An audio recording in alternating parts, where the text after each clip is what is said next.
right, G1, who do you think's gonna win? It's a draw. They both will lose. I'm gonna put my bet on Cosmo.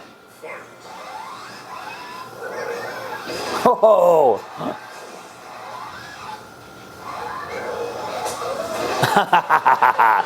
Told ya. Lucky guess. Hey guys, welcome back to an all-new episode of KhanFlicks. Today we'll be looking at an all-new projector by TCL. This here is the TCL Projector A1s. Let's open this thing up. So it comes in a nice looking carrying case. All right, check it out. So this is everything that we get. So let's just kind of jump right into it. So this here is our projector. You got that speaker here, the subwoofer on the back that's encased inside glass, DC port for power, your HDMI for your input, and then you have your infrared for your remote, USB-A, as well as an aux port. I love the metal handle right there. I love the fact that it's got this interesting looking mesh kind of like material on the top here. And you have a port here on the bottom for mounting purposes. It does come with a power adapter, so it's a little bit of a beefy one here. You got your remote here. So with that said, let's go ahead and set this up on our projector screen and see how it performs.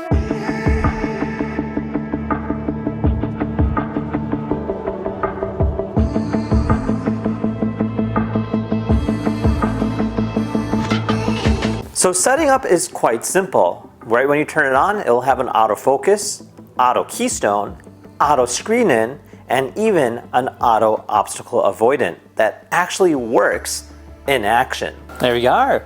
So right off the bat, I gotta say, this is a very crisp quality screen. Now, it is definitely high def, nonetheless to say. Now we're watching it in 1080p, but this device also supports up to 4K. Now we're currently on a 120-inch display, but this can be sized up to 150-inch if needed. As we kind of look at the main hub, it is an Android-based system, which I have to say is probably the most easiest systems to use. It does come with some pre-defaulted apps, including Netflix, YouTube, Amazon Prime, and something called iPlayer. And those are actually on this particular remote as well. So simply clicking it will let you go ahead and utilize it. And the remote also has Google Assistant voice control.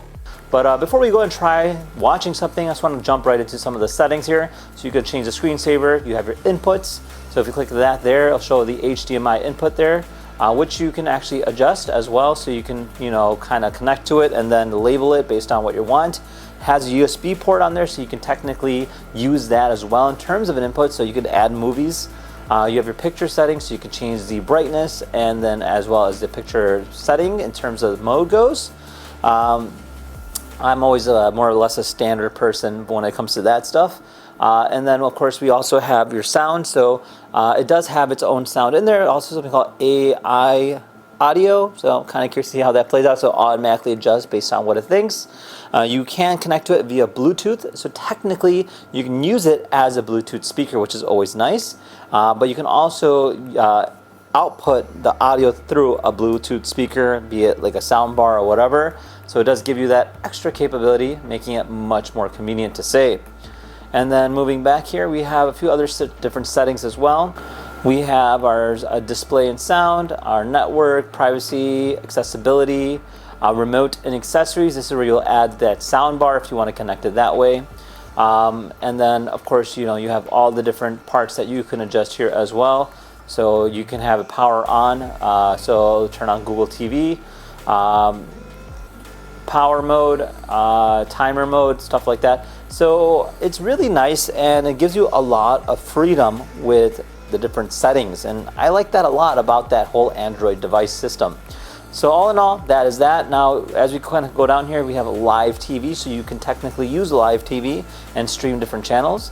You have your YouTube, which we'll be looking at right now. So I went ahead and uploaded KhanFlicks. You can see how quickly it uploaded, and just kind of playing a video here.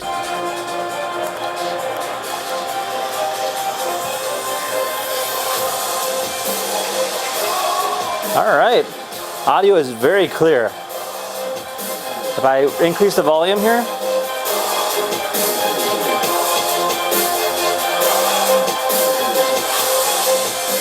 and on the left-hand side, all the way from the United States.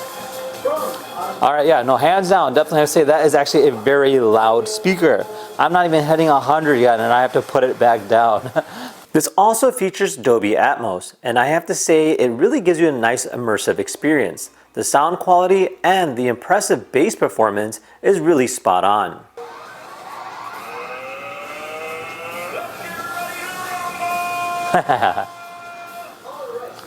Alright, G1, who do you think is going to win? It's a draw. They both will lose. I'm going to put my bet on Cosmo.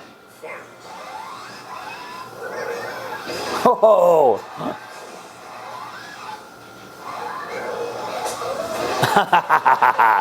Told you. Lucky guess. So yeah, that is that. Now obviously you can watch different things on here, just kind of jumping about here. We have a variety of different capabilities, different colors, different quality of videos go. So here's something a little bit more newer that we can watch here. Now this definitely highlights the quality of the video goes. And I mean, it's actually a good quality.